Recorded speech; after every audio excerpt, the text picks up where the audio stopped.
More than 3,000 years ago, in a land carved by the Nile and sculpted by the gods, a child was born. A child who would grow into a legend. A king destined to outlive his empire. A ruler whose name would echo across eternity. His name was Ramesses II. But the world would remember him by another title. Ramesses the Great. Before he rose to become the most powerful pharaoh in Egyptian history, he was simply a boy, standing in the shadow of giants. Ramesses was born around 1303 BCE, during Egypt's Golden Age. His grandfather, Ramesses I, ruled briefly. His father, Seti I, was a great general and master builder. Everywhere young Ramesses looked, he saw power, discipline, and ambition. And in this environment, the boy was shaped not as a prince, but as a future conqueror. From the moment he could walk, he was trained like a warrior. He learned to shoot arrows from a moving chariot. He learned to command soldiers, handle horses, and read the stars. He watched his father study maps, negotiate treaties, and lead armies from the front. By age 14, something extraordinary happened. Ramesses was officially named Crown Prince. A decision that sent a message to the empire. This is the future of Egypt. From that moment, the pressure on the young prince intensified. But Ramesses did not fear responsibility. He embraced it. When he turned 24, Seti I died unexpectedly. Egypt mourned the passing of a great king. But another stood ready to claim the throne. Ramesses II ascended as pharaoh, wearing the crowns of Upper and Lower Egypt. But he didn't just want to rule. He wanted to be remembered. The moment he became king, he began reshaping Egypt with a level of energy the ancient world had never seen. He strengthened the army, turning it into a massive, organized war machine. He reformed the government, appointed loyal generals, and traveled through the kingdom inspecting cities, temples, and fortresses. And he began building. Building like no pharaoh ever had. Egypt became a massive construction zone. Temples expanded. New monuments rose. Cities grew larger. But the world was not at peace. Beyond Egypt's borders, the powerful Hittite Empire threatened Ramesses's control over Syria. And the stage was set for a conflict that would define the ancient world. Year 5 of Ramesses's reign. A warm morning on the plains near the city of Kadesh, by the Orontes River. Ramesses marched with an army of over 20,000 men, divided into 4 divisions named after the gods Ammonius, Are, Ta, and Set. He believed the Hittites were far to the north. But he was wrong. Hittite scouts fed him false information. And when the Egyptian army approached Kadesh, thousands of Hittite chariots stormed out from behind the city walls. The ground shook.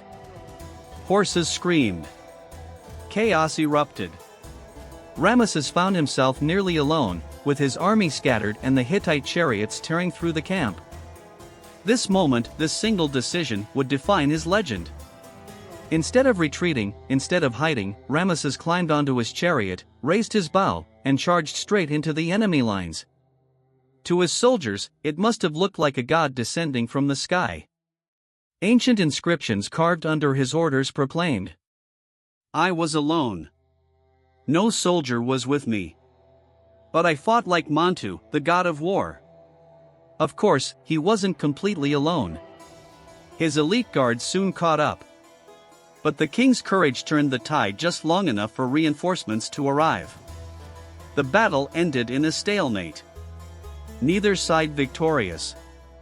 But in Egypt, Ramesses declared it a triumph. He carved his victory across temples from Luxor to Abu Simbel. He made sure history would remember him not as a survivor, but as a warrior god. But war, even for a king, cannot last forever. After 2 decades of conflict, both empires were exhausted. So Ramesses II and the Hittite king Hattusili III did something extraordinary. They signed the world's first known peace treaty. A document promising peace, cooperation, military alliance, and protection. It remains the oldest known diplomatic agreement in human history. With peace secured, Ramesses turned his focus inward, toward building the greatest architectural legacy ever achieved by a single ruler. The king who dominated the battlefield now dominated the world of stone. He ordered the construction of temples that defied imagination. Abu Simbel. Colossal statues carved into a mountain, aligned with the sun so twice a year the morning light illuminated the innermost chamber. The Ramesseum. His mortuary temple, an ocean of pillars, statues, and reliefs celebrating his glory. Pi-Ramesses. A new capital city, complete with palaces, stables for 500 horses, massive granaries, workshops, and royal gardens. Luxor and Karnak. Expanded with new obelisks, statues, and monumental halls. Ramesses built more than any king in Egyptian history. He didn't want to be remembered. He wanted to be unforgettable. But he wasn't building alone. Ramesses had an enormous family. He had 8 royal wives, more than 200 concubines, and around 100 children. But among all his wives, one held his heart above others. Queen Nefertari. Her beauty, intelligence, and political skill made her one of the most influential queens in Egyptian history. And Ramesses honored her with a temple at Abu Simbel so perfectly carved, so elegantly decorated, that many consider it one of the greatest monuments ever created. On one wall, he inscribed a line that reveals his true feelings. For the one for whom the sun shines. Even a god-king knew love. As decades passed, something extraordinary happened. Ramesses II kept ruling. And ruling. And ruling. Most pharaohs reigned 20 or 30 years. Some ruled for 40. Ramesses ruled for 66 years. He outlived almost everyone. Generals, priests, rivals, even many of his own sons. He became a living myth. Children grew old believing he would never die. To them, Ramesses wasn't just a king. He was Egypt itself. By the time he entered his 90s, he walked slowly with a cane, his back bent, his hair thinning. But his mind remained sharp. He attended ceremonies. He met foreign dignitaries. He appeared before his people whenever he could. And then, after nearly a century of life, Ramesses II died. The nation plunged into mourning. The throne passed to his 13th son, Merneptah. Centuries later, in 1881, his mummy was discovered. A tall man. Strong jaw. Sharp features. And traces of red hair. A reminder of the king who once ruled the world. Even in death, Ramesses looked like someone you would not dare to challenge. Today, when you walk through Egypt, you still see his legacy everywhere. In Luxor, his statues rise into the sky. In Cairo, his mummy lies preserved, still commanding respect.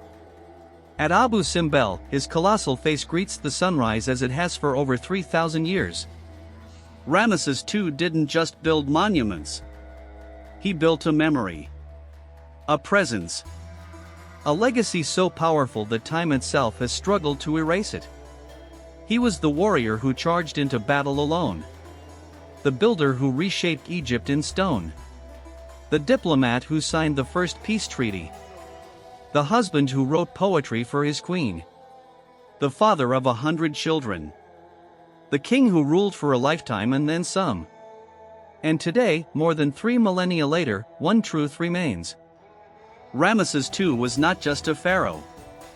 He was the greatest ruler Egypt ever produced. A titan whose shadow still falls across history.